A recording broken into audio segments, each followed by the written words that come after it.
এখন বউকে বরণ করা হচ্ছে, আশীর্বাদ পর্ব শুরু হয়ে গিয়েছে। এই ছোট ছোট মুহূর্তগুলো, আনন্দগুলো দেখে আমার ১.৫ বছর আগের নিজের বিয়ের কথাটাই মনে পড়ে যাচ্ছে।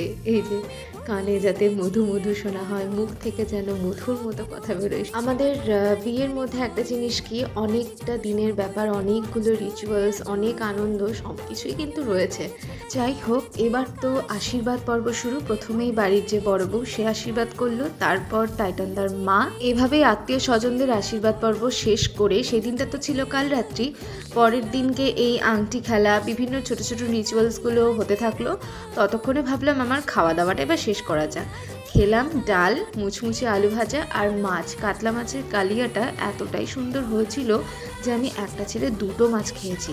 আর শেষ পাতে ছিল চাটনি আর পাঁপড়। খাওয়া দাওয়া ছাড়া তো কোনো অনুষ্ঠানই সম্পন্ন নয়, তাই না? চলো, দেখা হচ্ছে নেক্সট ভিডিওতে। টাটা।